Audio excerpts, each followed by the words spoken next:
Members of my committee include myself, Councilor Holmes, and Councilor Kobus. This evening, we are privileged to have Mr. Mangiarotti with us to speak to the new business that's in the committee regarding hiring an internal city solicitor. I've asked Mr. Mangiarotti to join us this evening to talk about his experience as a former city solicitor here in Attleboro. And I'm hoping this will be beneficial not only for myself, but other new counselors. For the veteran counselors here, you may be very familiar with them. If you don't mind coming up and addressing the committee, we'd be grateful. Good evening to all of you. Thank you for inviting me. It's nice to be back in the council chambers. Just a brief background. I served as city solicitor for, 16 years or so. And I think the last 2 years, it was as in-house counsel, where I had an office in City Hall. All the other years, I worked for firms, and my firm did all the work for the city. So I've had experience doing it on the inside and from an outside firm. And I'm happy to tell you about my experiences or answer any questions that you have. So I'll start with my years as in-house counsel. And I thought that from the city's perspective, it presented certain advantages. I was here all the time. I was accessible. Department heads and staff, if they were encountering something that might be a legal question, and they weren't sure how to proceed, they could get to me early. My experience with the city of Attleboro has been that the officers and the employees always try to do the right thing. Sometimes with municipal law, it's confusing to know what the right thing is to do. So I was available to them to try to work out how a certain issue should be handled. And I'd like to think I was useful to them in that regard. And then, of course, as there were more complex cases, I was there all the time. I could consult with department heads, and I liked working for the city for those 2 years. I liked the people, I liked the work, I liked the job. However, when I took the job, it was very near to my retirement. I was about to retire, but I thought I would go in-house for the city for a couple of years and then just ease out of it. It didn't work out that way because there's too much work. The city, as I said before, everyone wants to try to do the right thing, and there's a lot of things going on. And I was dealing with Attleboro Redevelopment Authority problems and anything else that came up over the years. And so my own little personal story is, so I forget how old I was, maybe 65. I said, I think I had a stroke, and they said, well, why don't you come in? I said, all right, I won't have to drive to my office up near Boston. And I thought at the time, this could be simple. The mayor at the time was Mayor Dumas, and he was very flexible in terms of, keeping my hours and so forth. And I agreed on a stipend with no benefits. That was, in hindsight, too little. Because it turned out, because I was here all the time, and because the city was just busy and always has been busy, what I thought was a 3-day-a-week job was not that. I worked a lot of hours every day and sometimes late at night because there was just too much work. And the other miscalculation I made with being in-house counsel was it shouldn't be, in my recommendation, for what it's worth, is I don't think it should be a stipend like I had with somebody who's working alone. I did not have staff. The assistants, the administrative assistants in the mayor's office were very cordial and tried to be very helpful. But as some of you may know, they're very busy up there on their own. It's kind of the nerve center of the city. So So they were very cooperative. They just couldn't get to things for me. And I had to do my own filing and set up my own file system. And oftentimes I did a lot of my own keyboarding. So I would suggest that you consider doing what other communities do when they take in-house counsel as a solicitor. I know Taunton does this, and Quincy and various other places. I'm familiar with the personnel. They become employees of the city, benefited employees of the city, and they have staff. I don't think it'll work. I don't think it'll be fair to the other workers in City Hall or to the solicitor that you would choose unless he or she had staff. Because as a lawyer with many years' experience, I had learned to delegate responsibility to paralegals or staff, and they made me much more efficient when I was in private practice, and I couldn't do that. So I was doing everything myself without staff. I'd like to think that nothing slipped through the cracks, but it was a great deal of work, and I don't really think it would be fair for you to hire an in-house city solicitor unless you gave that person staff. So that's my take on my years as being in-house, and it was only about 2 years. But for close to 15 years, I worked for a firm, first with Volterra Goldberg here in Attleboro, and then for many years with Murphy, Hesse, Toomey, and Lehane in Quincy.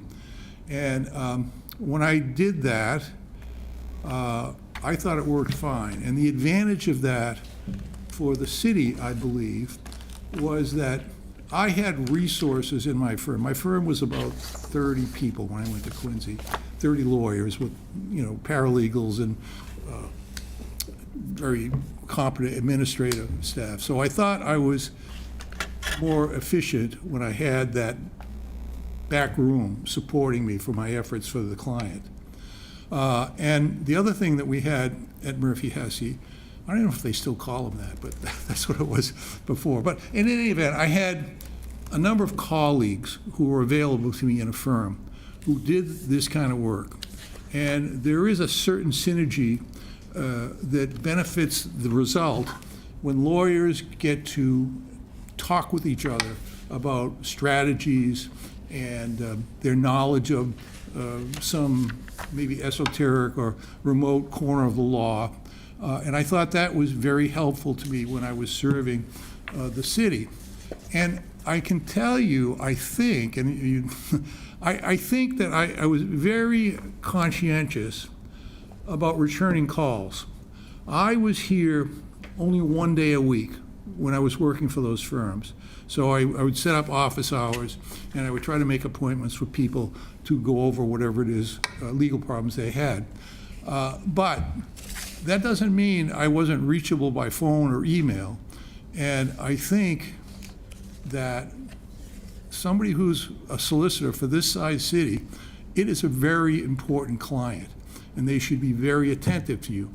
I have no idea if that's a concern of yours, but if you stay with outside counsel, you're going to make it clear that he or she has to be accessible to you.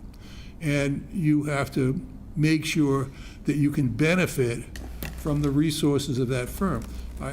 Even though for years I worked for a very small firm, I worked for this medium-sized firm toward the end, and it did make a difference. I could, when I would try a case, I could bring a junior associate with me to go through things, and if I had a question about a legal question that came up at the trial, and I could say to my colleague, would you call so-and-so at the office, ask them to look this up, and then get back to me, because I'm going to have to take some stance on it when it comes up in the trial. And he does this, he does that, he comes back to me. So we had a lawyer in the office, a lawyer with me, and then I got to have the benefit of the legal precedent that he discovered, and it helped me argue the case more effectively. That's an anecdote, but again, it's an example of what a firm can do for you because they have broader resources. As I say, I think your current solicitor is Peter Mello, and I know him. I always thought he was a good lawyer. I did not work with him together, so I've never heard anybody complain about him. So I don't know, and maybe you want to share it with me and maybe not. I don't know what the impetus is for the council to be considering this move, because except for those 2 years when I was on the back nine, working toward what I thought was retirement, an easy retirement, we've always had outside counsel in the city as long as anybody can remember. Before me, there was an attorney, John Lee, who worked here for decades as the city solicitor.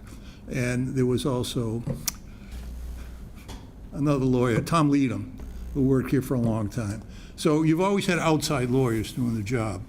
So if I can answer any questions or describe anything that you think might be beneficial to you, I'll happy to do it. And I have really nothing else to add.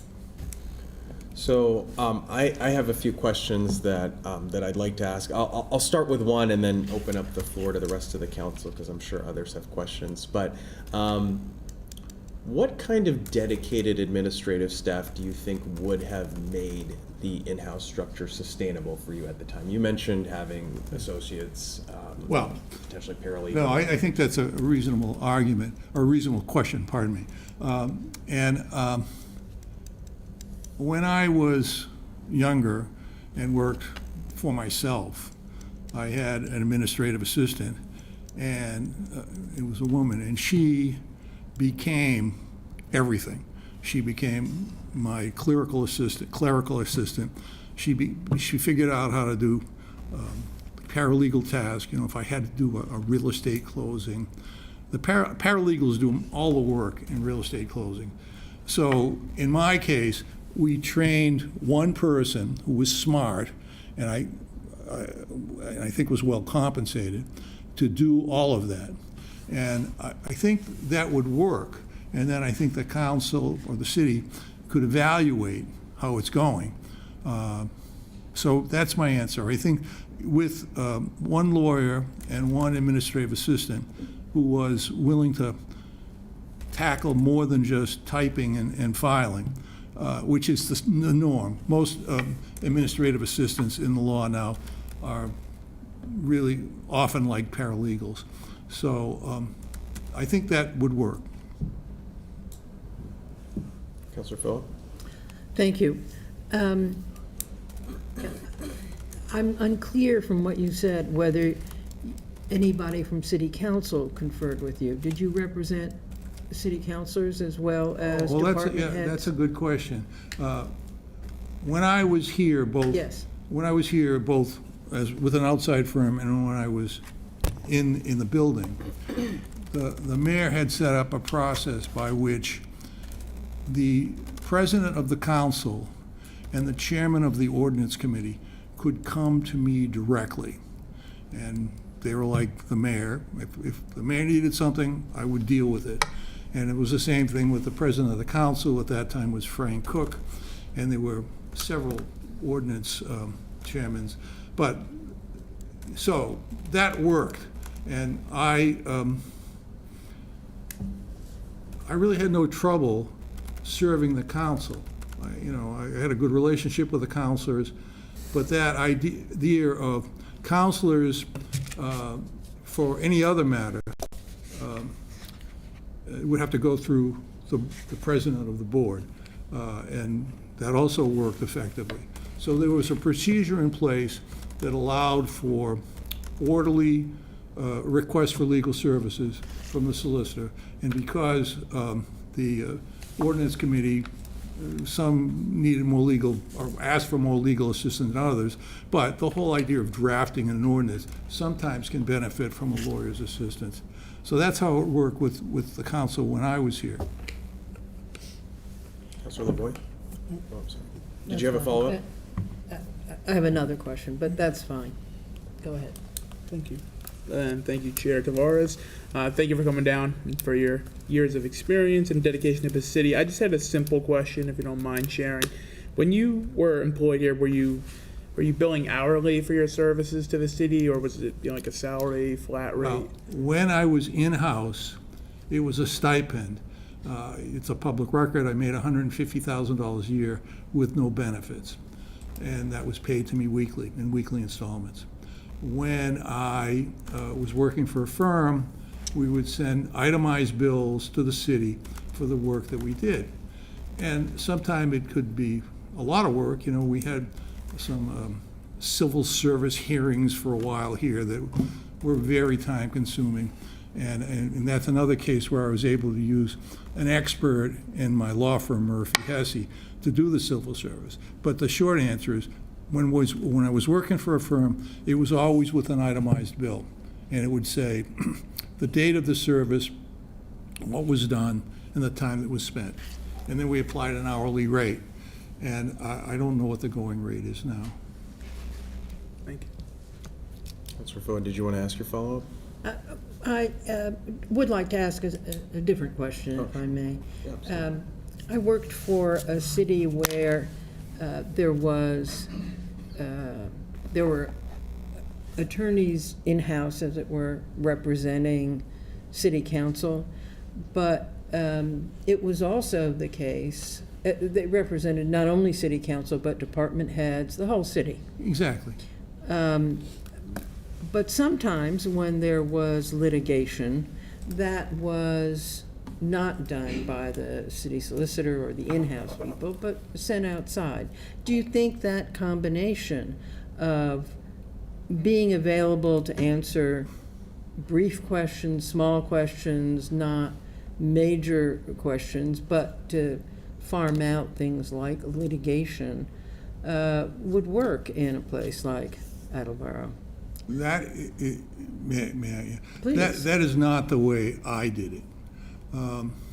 Because I was an experienced lawyer when I was here, and I tried lots of cases.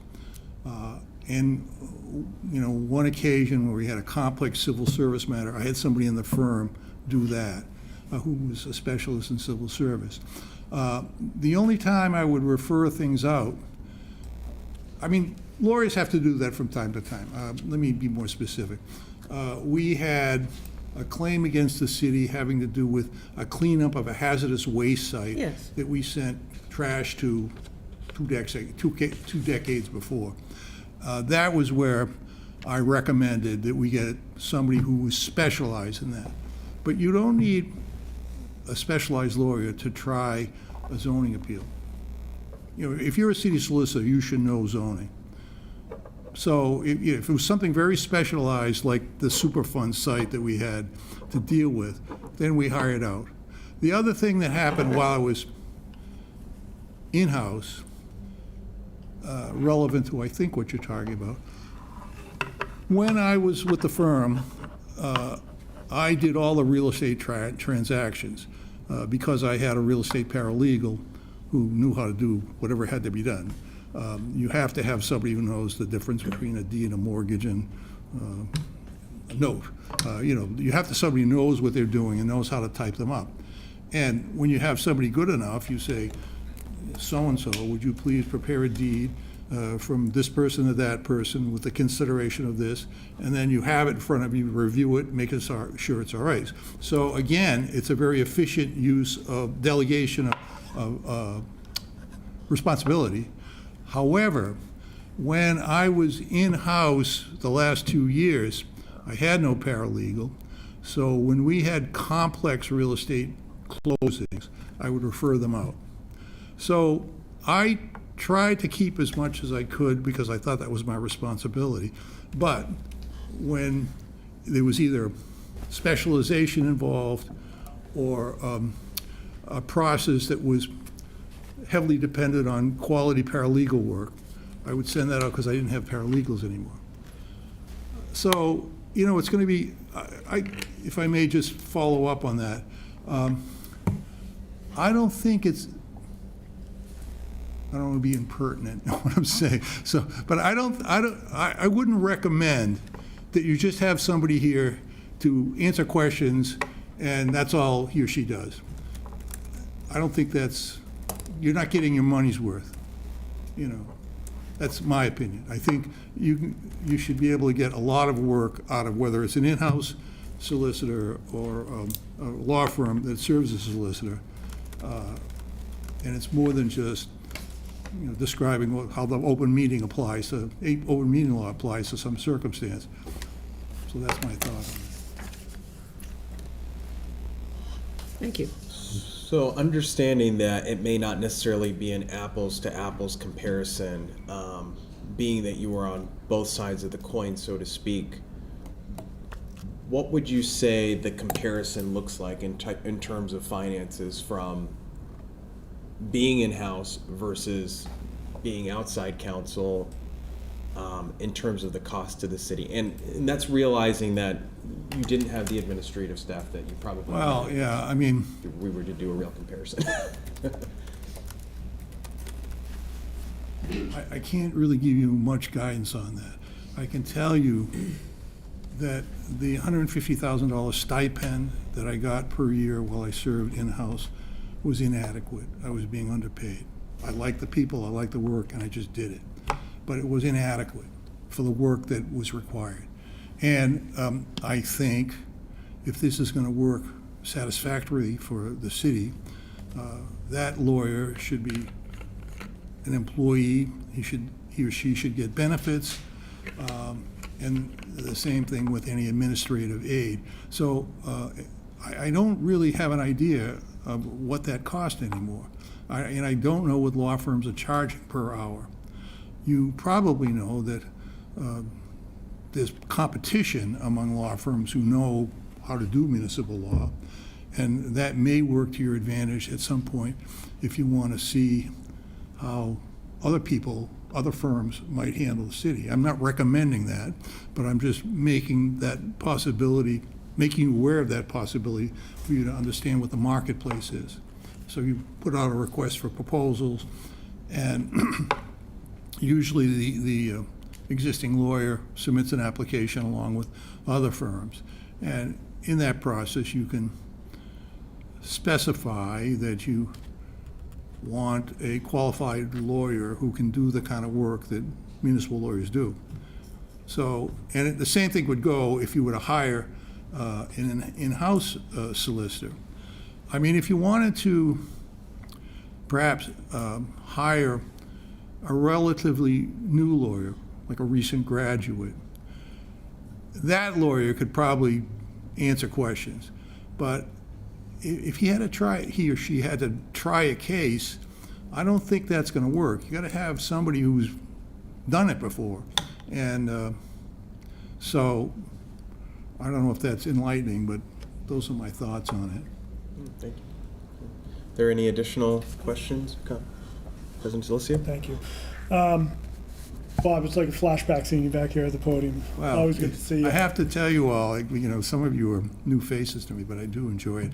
I don't want to leave you with the impression that I was unhappy. I like the work, I like the people, so yeah, it's great to be back. One of the best of the best. And, when you talked about being accessible and, you and I work together on the council as well as on the ARA. So Councilor Tavares actually asked a question I wanted to ask, but I kind of wanted to follow up. So if the city made the switch, and whatever reason, 2, 3, 4, 5 years down the road, it didn't work out, and, our successors decide, it probably makes the right sense to revert back to outside counsel. How challenging would that be for us? Because, for instance, you mentioned Mercy. Unlike the federal government, that's an aside that you don't have to pay attention to, but, there is a due process requirement when you let go of municipal employees. Mm-hmm. Now, I think that a contract could be carefully crafted, like a town manager's contract that says you'll be reviewed every year and your contract will be up for renewal in 3 years, and that works. I mean, my son is a town manager, and luckily he keeps getting renewed, but he has to stay on his toes because every 3 years, they have to renew his contract. So that's the mechanism you would use to move from one model to the other. Good. Thank you. Any other questions? Thank you, Mr. Mangiarati. Well, it was a real pleasure, and nice to see you all, really. And I can call you back up in a minute during All right, that's personnel, fine. Thank so you. If you want to Thank stick you. around.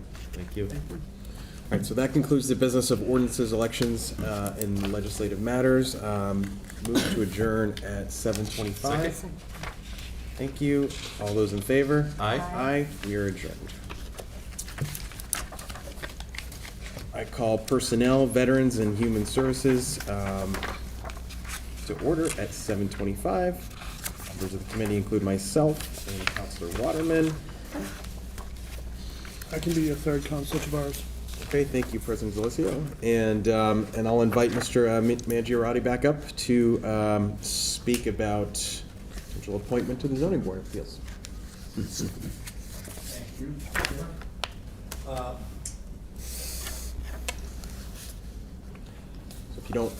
So if you don't mind just talking about your interest and perhaps the part of your experience that probably touches on zoning that you maybe alluded to a few minutes ago, that'd be great. I'll start with an anecdote, if you permit me. I'm talking to my wife, and I say, you know, this retirement is getting kind of boring. She said, why don't you get on a board? And I listened to her, and I thought about it, and I asked the mayor to send my name down for the Board of Appeals.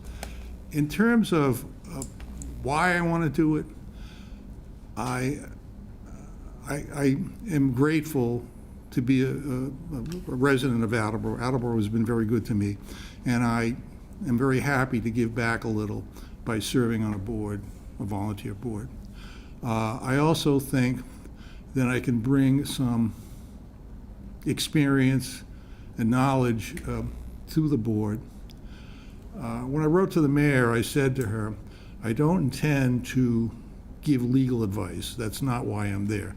I'm there to apply common sense and ask questions that conform to my understanding of the law, but I'm not the lawyer, and I'm not going to be heavy-handed in that regard, because that's really inappropriate, I think.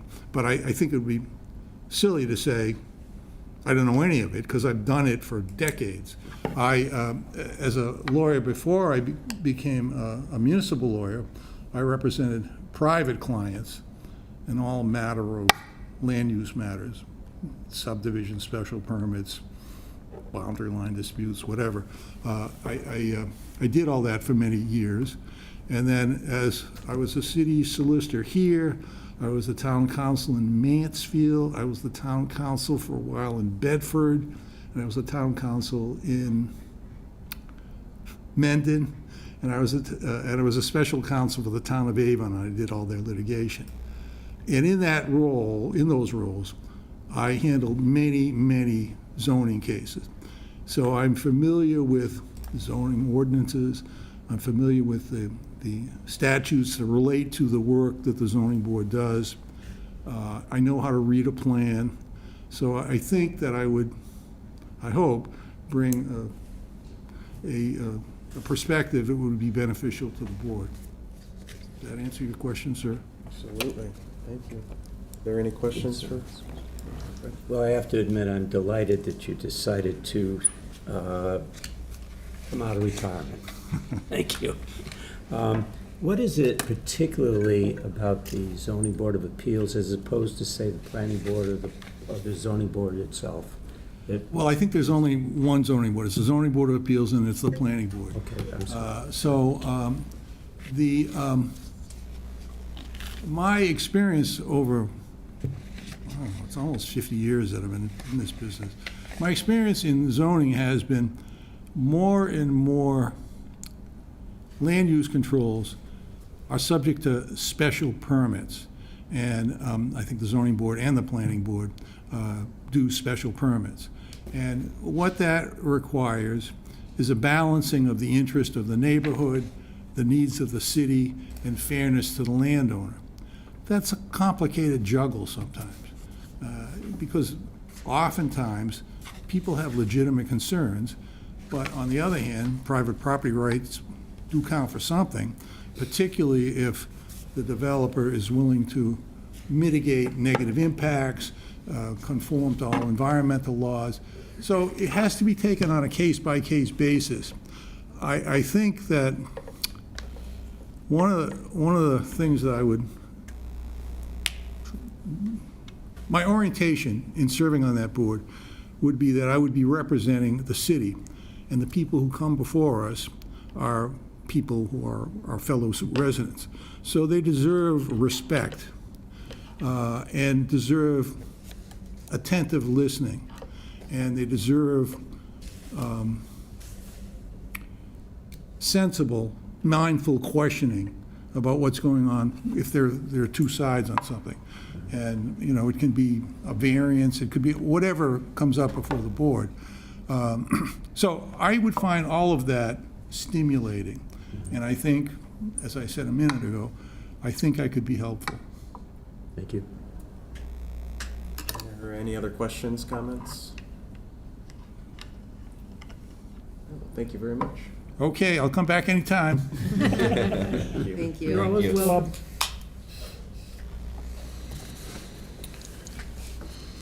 From the docket of April 1st, 2025, I entertain a motion to approve the appointment of Catherine Rottenstrack, currently an associate member of the Zoning Board of Appeals, to fill an unexpired term as a full member on the Zoning Board of Appeals, term to expire February 2027.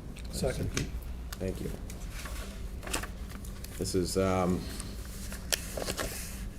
reappointment. Catherine's already on the Zoning Board of Appeals, as we've read here.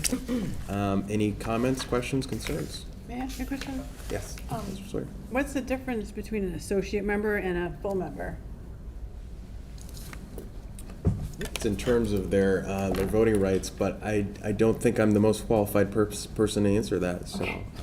But that's a good takeaway, and I think that's probably something that we should look into. Thank you. All right, any other questions, comments, concerns? All those in favor? Aye. Aye. Motion passes. From the docket of April 1st, 2025, I entertain a motion to approve the appointment of Robert Mangiarotti, Oxbow Drive, to fill an expired term on the Zoning Board of Appeals as an associate member, term to expire February 2027. Second. Thank you. Motion is in order. I think we should probably vote this out before he changes his mind. With that, any questions, comments, concerns? All those in favor? Aye. Aye. Motion passes. From the docket of April 1st, 2025, I entertain a motion to approve the appointment of Tanya Oliveira, 625 Pleasant Street, to fill an unexpired term on the Council on Human Rights, term to expire February 2026. Thank you. Motion is in order. If I recall, I believe Tanya actually resigned from the Cultural Commission, and it looks like she's looking to get on the Human Rights Commission. Any questions, comments, concerns? All those in favor? Aye. Aye. Motion passes. That concludes the business of Personnel, Veterans, and Human Services. Call for an adjournment at 7:33. Second. Thank you. All those in favor? Aye. Aye. We are adjourned. Traffic and Transportation does not have any business this evening. We'll meet at the next appropriate time. I call Zoning, Land Use, and Sustainability Committee to order at 7:33. People present are Councilors Dolan and Lavoy, and I have a motion here, I entertain a motion to transfer $10,000 from account 121141000-578300, citywide reserve fund for transfer, to account 11751000-530178, planning zoning consultant for the review of our current zoning ordinances. Second. Thank you. Motion is in order. I had some backup information, and from the mayor's communication, that this was from the Housing Needs Assessment Steering Committee, and the Planning Development they completed that housing needs assessment last fall, and this is with the planning board.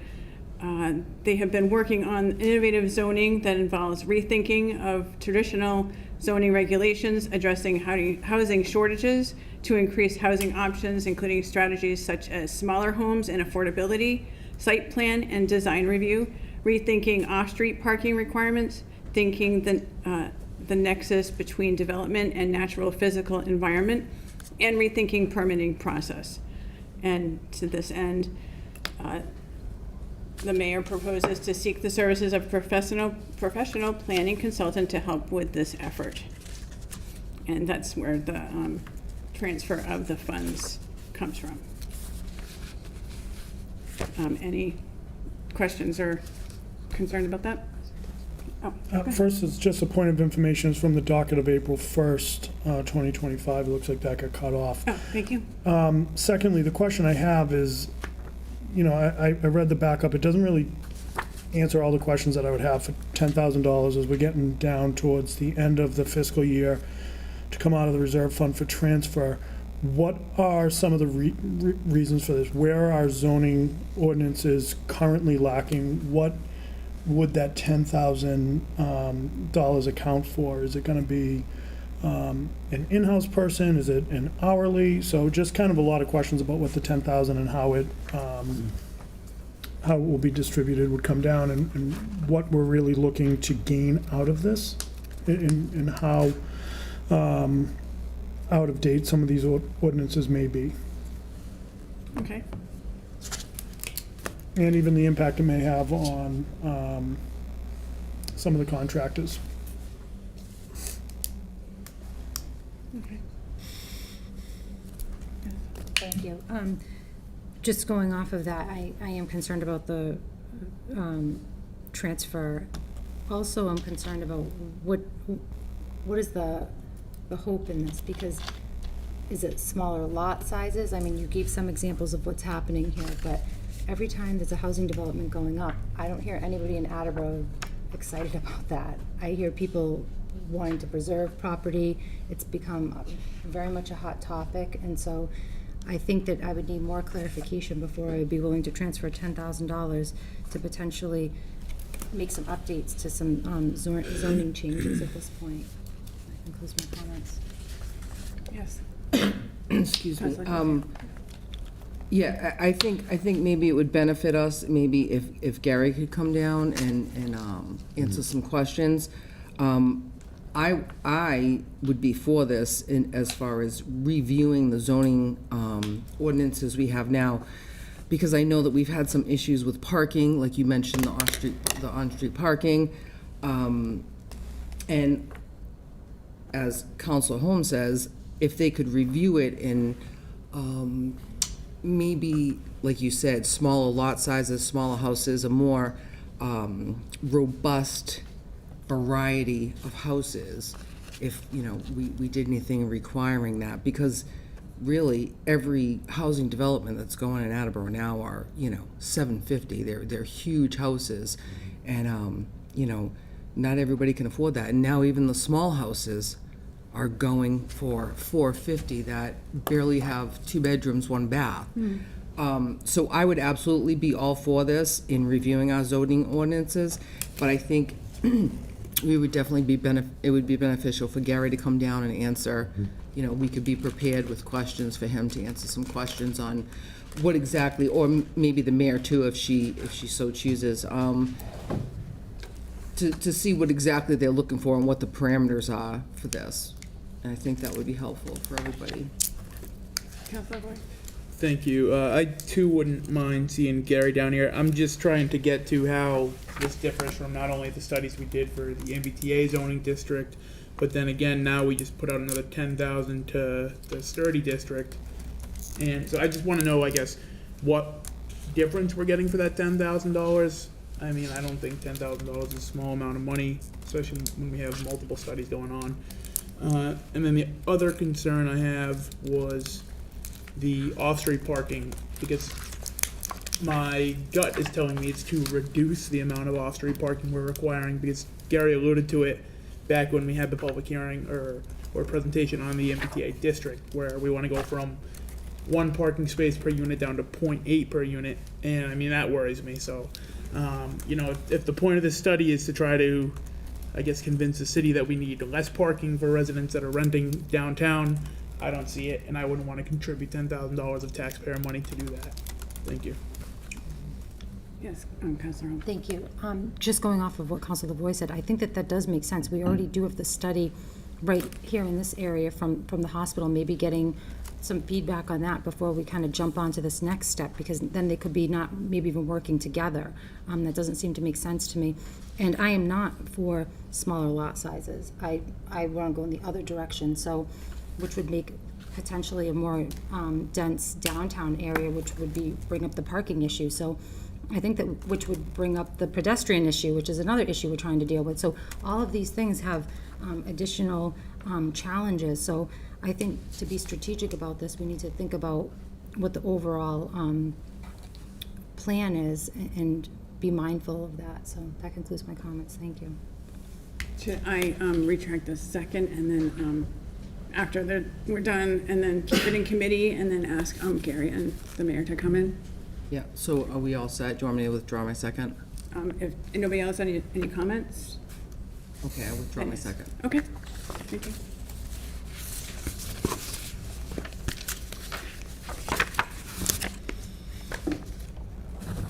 I had just a couple, one other thing with the recommendations from the Sustainability Commission. Since the committee name now includes sustainability, and the Sustainability Commission works on discussing ways for the city and residents to become more sustainable, I'd like to discuss sustainability recommendations from the Sustainability Commission. And this one is the Sustainability SUSCOM newsletter, that's what they're calling it. The Sustainability Commission is recommending that a commission-based newsletter is created that outlines sustainable actions, projects underway, science of sustainability, and related topics. The Commission views sustainable education as one of its pillars. The newsletter will give the Commission a platform to inform residents on sustainable actions. This activity fits within the education pillar of the Sustainability Commission, as well as fulfills several licensing guidelines for the CTE program. It's not mentioned here, but I believe that's a marketing program, actually. The initiative will be managed entirely by the Commission, working with the high school teachers and students. No action or funding is needed by the Council. The Commission has met with students and teachers several times and can report that the students have authored dozens of article drafts and are now working on the format for the newsletter. The students and teachers are very excited to work on this community-based project. It's projected that the first issue of the quarterly newsletter will be distributed in June 2025. And they have a robust worksheet of things that they've been working on this, and they've been working with as it says, the students and the teachers, and so they're very excited about working on this newsletter. Does anybody have any comments on that? Yes, I actually had a question, if I may, about what you read 2 weeks ago. So I know you mentioned the Sustainability Committee is trying to get more park benches downtown, but we just received state funding to get park benches downtown.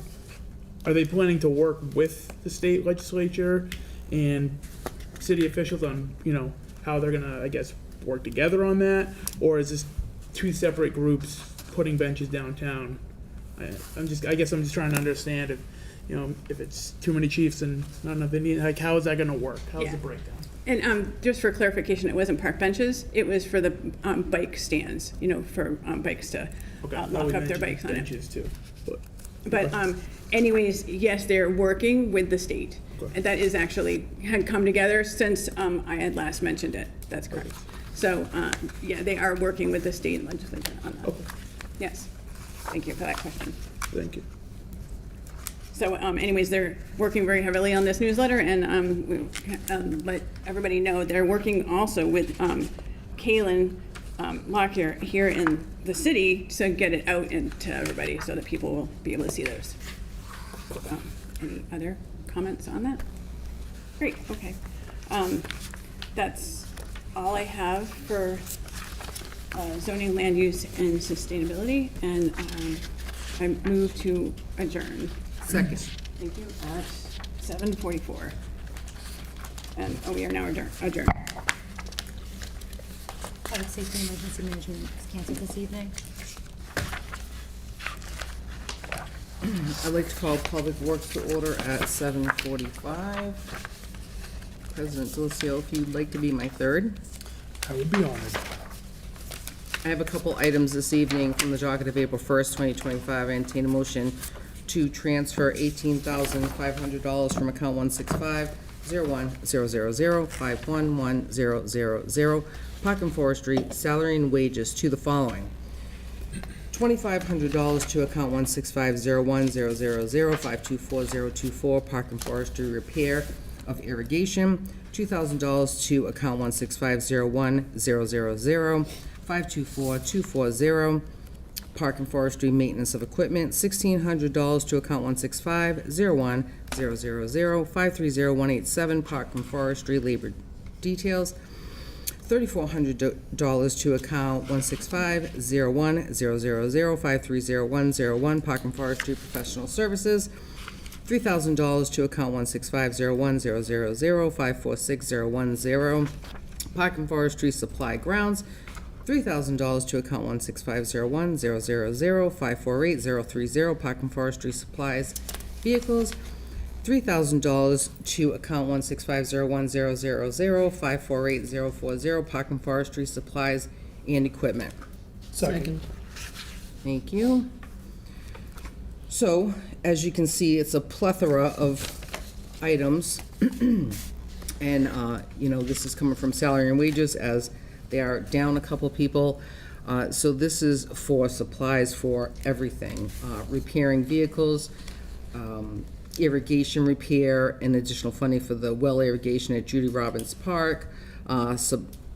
In order also to stock up on some items before everything gets even more expensive, to get them through oil filters, blades, maintenance needs, seeding, reseeding of parks, screened loom, again for the city parks, crushed stone, riprap, to make aesthetic improvements of the local parks, stone dust for the picnic areas, walking paths, flowers, plantings, bucket truck pistons. So it's a lot. So does anybody have any questions regarding this? Sorry, it's just a comment. I really appreciate the fact that Superintendent Corsi, instead of looking to take it from the reserve fund for transfer or other sources, is looking, and as you mentioned, has some openings, was able to reallocate some of the funds within his department. So I think whenever we see this kind of fiscal management, it should be recognized. Agree. Thank you. All those in favor? Aye. Aye. Motion passes. From the docket of April 1st, 2025, I entertain a motion to transfer $3,500 from account 11241-000-578-300, citywide reserve fund for transfer to account 12921-000-521-010. Second. Animal control and heating, excuse me, thank you. This is one that they had taken, if you recall this exact motion, they had taken it, this money for an emergency to repair the HVAC at the animal shelter. So now they need to replenish the funds that they took it from, Lights and Power. Does anybody have any questions regarding this? All those in favor? Aye. Aye. Aye. Motion passes.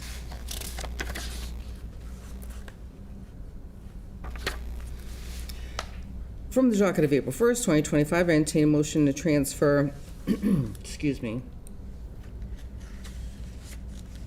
Oh, you know what? I have so many notes on here. I just did the, that was the animal control heating, my apologies. Yeah, you transposed the two, I think. What's that? I think you transposed the lights and power and the heating. I did, because I have so many notes from talking to everybody today. So let me start that over. From the docket of April 1st, 2025, I entertain a motion to transfer $3,500 from account citywide reserve fund transfer to account animal control heating.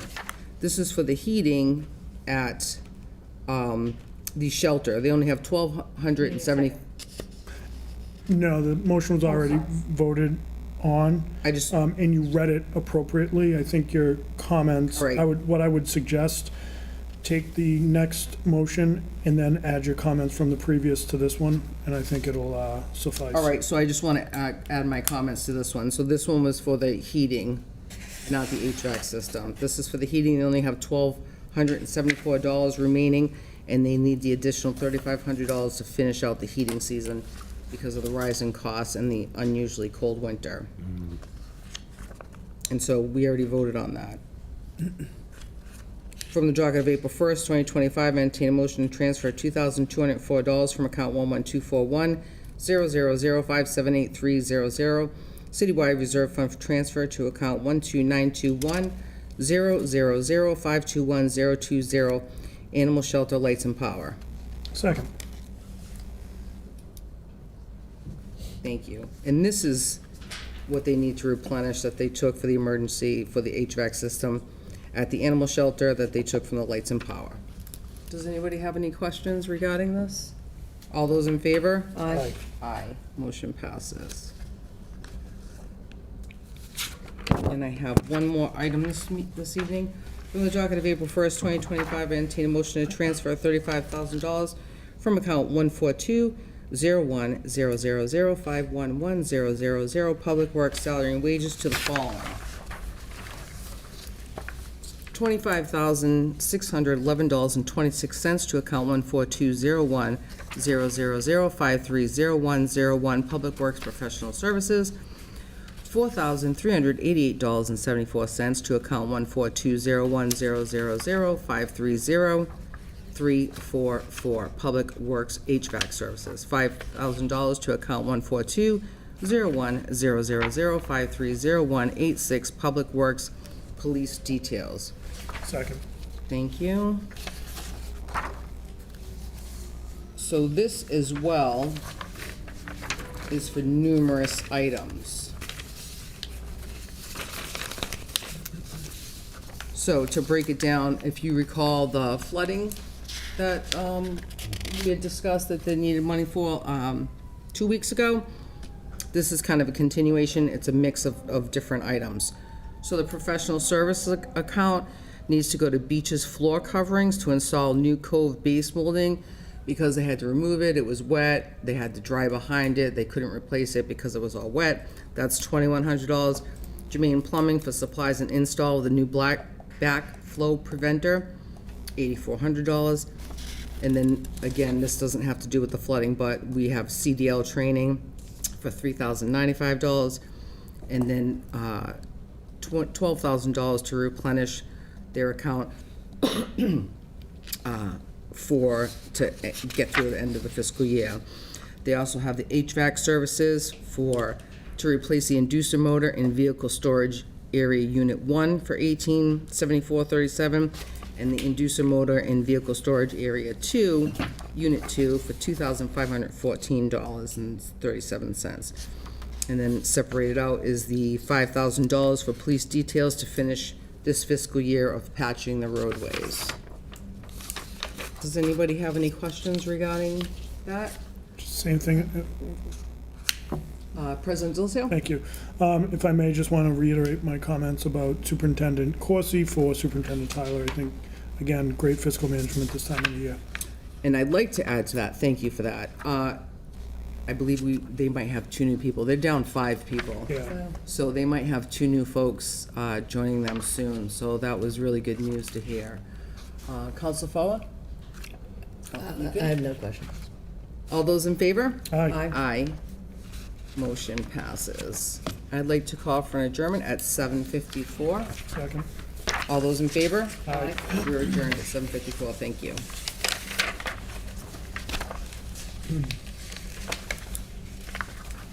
I call the City Property and Claims Committee to order at 7:54. I think she's having a committee meeting before. Yeah. Oh, Did she okay. contact you, or? Nobody contacted Yeah. me, but I will simply cancel this meeting for this evening, this committee meeting. Alrighty. With that, I would call to order the License Committee. at 7:54. Beside me is Councilors Waterman and Holmes. From the docket of, sorry. From the docket of February 18th, 2025, I entertain a motion to approve the new Class 2 license application from New England Cars, Inc. at 925 and 931 Washington Street with 8 customer parking spaces and 40 display spaces. Second. Thank you. Motion's in order. We saw the gentleman representing them last week at the public hearing, and from what I've seen, everything checks out. They're just looking to expand the business and actually took over property that sat vacant for a little bit. So I guess I commend them for continuing to invest in Attleboro. Any questions, comments, concerns? Perfect. Seeing none, all those in favor? Aye. Motion passes. And just before I adjourn, as always, I like to update the committee and full council. We did have one incident with 100% auto in South Attleboro. That has since been resolved. A young lady that lives in Northborough had an issue with the vehicle, was struggling to pass inspection, ended up getting it repaired and passed inspection, but then some other issues arose outside of the lemon law, but 100% did agree to provide them with $874 and some change in parts. And again, that was outside the lemon law, but they've been pretty good at trying to help any way they can when we contact them. So I hope that that's them, more so putting a good foot forward and not trying to, I guess, right the previous wrongs. So, but with that, I just always like to update everybody, keep everybody in the loop. And I thank them for going a little bit above and beyond on that factor. And hopefully that'll be all that we have until the fall. So with that, I would make a motion to adjourn. Second. Thank you. Motion's in order. All those in favor? Aye. We are adjourned at 7:57. The IT and Infrastructure Committee has no business this evening. Neither does the Special Committee on Rules and Procedures. Thank you, and I'd like to call the Finance Committee to order at 7:57. On the committee is myself and Councilor Tavares. We have a couple pieces of business tonight. From the docket of April 1st, 2025, I entertain a motion to authorize the school department to pay the following previous year school bill. Name of H&L Bloom, $1,095. Second. Motion's in order. This is a previous year school bill for 3 buses to go on a field trip. Any questions? Do you know where the field trip is? It was to Bridgewater State University, actually. I do. Thank you. Any other questions? Hearing none, all those in favor? Aye. Aye, motion passes. Thank you. Next item. From the docket of April 1st, 2025, I entertain a motion to accept the retirement board vote. The Attleboro Retirement Board unanimously voted at their February 24th, 2025 meeting to increase board members' stipends from $3,000 to $4,500 annually, as stated in Mass General Law, Chapter 32, Section 20, Paragraph 6. The board can only receive the increased stipend with the City Council's acceptance of the board's vote. Second. Motion is in order. So we're increasing this from $3,000 a year to $4,500 a year. I spoke to Deb about this. She wasn't sure exactly when the last time this was updated. It was at least back in the 80s. It's been this way since as long as she can remember. So I suggest we approve this. I asked when this would take effect. It would be roughly May 1st. We could amend this to say it takes effect on with the new fiscal year, but I do not see any need to do that. But we could make that amendment if we chose to do so. I don't see the need. So, any other questions? Councilor How many Fall? people are on the board? That's a good question. I don't think there's many. If I may through the chair. Yes. So I don't know how many sitting now. It's 5, 3, city employees, and then it was Deb and Mason, to my knowledge, but I don't know with Mason being gone. Right. But I remember from the previous business you had late last year. Okay. Another increase, that was what was there. Right. So this, That sounds about So right. So- 3 city employees, Deb and Mason. Again, I don't know if someone fills in for him with his absence, but So we're talking about roughly $10,000. Any other questions? Counselor Tavares? So just to confirm, would that also include Deb and any other city employees that sit on the board? I think some are and some aren't. By calling, it is a stipend, so I believe the answer is yes. Okay. Any other questions? President Delicio? This is a little more complex than a lot of the motions that we'll see.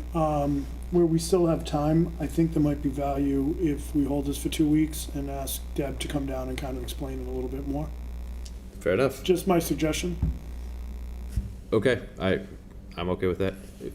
Counselor Tavares, if you'd like to Yeah, rescind your I'll rescind second? my second, yes.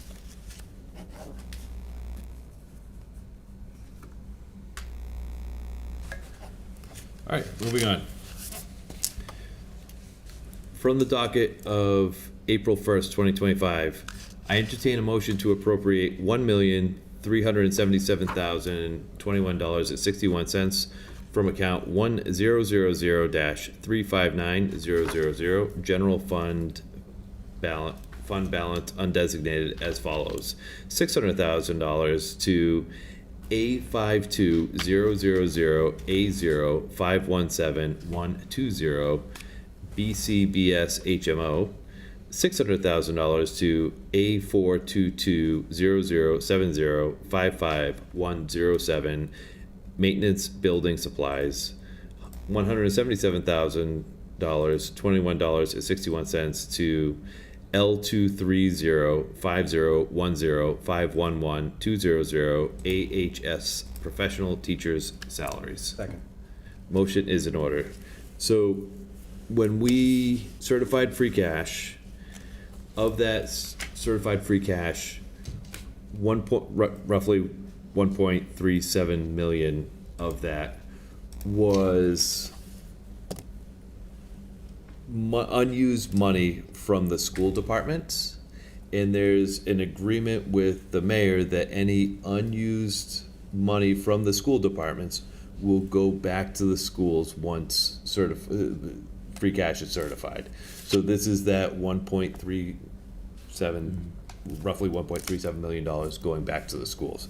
And it's going back $600,000 to healthcare, that first line.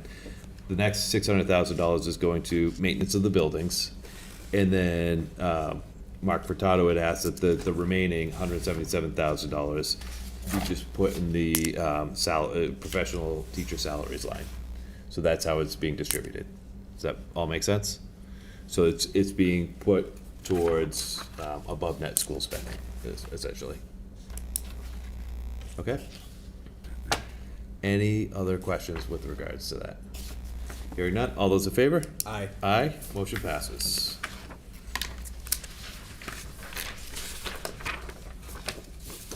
All right.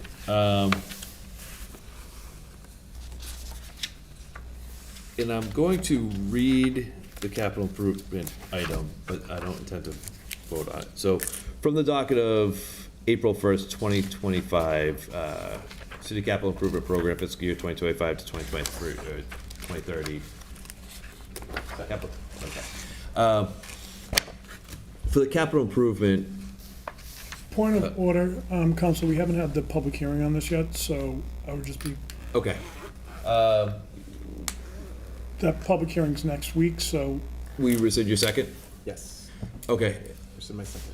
We need to, so I wanted to have a discussion though about whether or not people were interested in having tours of some of these sites or not. We did tours last year. And if people are interested, we can do the tours on April 12th and 13th. But if people are like, hey, we did them last year and we don't need to do them again, and just a raise of hands on who would be interested in doing the tours on April 12th and 13th. There's enough interest, I'll schedule the tours for April 12th and 13th. So, all right then. So that we'll do that. And then, and like President Delicio said, the public hearing for this is scheduled for May 16th. Fair enough. And the last item here, from the docket of March 4th, 2025, I entertain a motion to accept the provisions of Mass General Law, Chapter 44, Section 54B, to allow city trust funds to be invested in accordance with Mass General Law, Chapter 203C, the so-called prudent investor rule, or take any other action relative thereto. Second. Motion is in order. So this is fairly straightforward. As things currently stand, municipal trust funds, for instance, scholarships, or just anything in a trust, can only be invested in incredibly conservative ways, whether that's savings accounts, certain bonds, but just incredibly conservative ways that isn't going to accrue very much interest. By adopting this Mass General Law, will allow the treasurer or their delegation to, and it does now allow the treasurer to delegate this to a professional, an investment professional, to invest these according to modern portfolio management. And but it also continues to, but it also holds the treasurer accountable to do that in a prudent way. And so they can't just invest in like meme stocks or like, for instance, so I think this makes a lot of sense. This is, Laura would like this capacity to have this ability. So I think it makes sense. And there is accountability built into, what is it? The prudent investor rule. Mass General Law, Chapter 203C. So I think it makes a lot of sense. Any questions? President Delicio. Just a comment. I think we've seen this recently with Treasurer Gignac. She's done a really great job at getting the returns on investments. We've seen her grow and make some really prudent decisions. I think this just gives her another tool to help us in a time where we could really use additional income. So kudos to her as always. Yep. And just So a Tavares? follow-up comment. Yeah, I think having that flexibility is great. I mean, the circumstances of the economic markets, they change over time. I think about, last year where, the bond market was, pretty strong, and high yield savings accounts, money market accounts, and you're getting like 5%, right? But that's not always the case. And so it's nice to be able to have different options at our treasurer's discretion to be able to best manage the city's money. So this is great. You agree? Councilor Foh? I'm in favor of this as well. It seems to me without this, really what happens is we're losing money on these trust accounts every year. And that's a mistake. You mean money that we would otherwise have? Yeah, but the value of that money decreases, and we have no way of compensating for that. This will allow us at least to maintain the status quo. I think it's a really good idea. Any other comments? Yeah, Councilor just Loy. hop on the train of being in favor of this, and I too, have the utmost confidence in Treasurer Gignac and the entire team up there. They do a fantastic job, and it just brings me back to when they were talking about some of these trust funds before, how they made peanuts, and they weren't even something to really look at on budget sheets. And now this could be something where we do boost a lot of line items, and who knows what that could go towards. So definitely seems like a no-brainer to me, at least. Perfect. Thank you. All right. Any other comments? Hearing none. All those in favor? Aye. Motion passes. And that concludes the business for the Finance Committee. I move to adjourn at 8:09. 8:09. Thank you. All those in favor? Aye. Aye, we are adjourned. And Jonathan, The special committee on tax abatement is canceled, and the special committee on classification and compensation are canceled. Thank you. Patriots are engaged.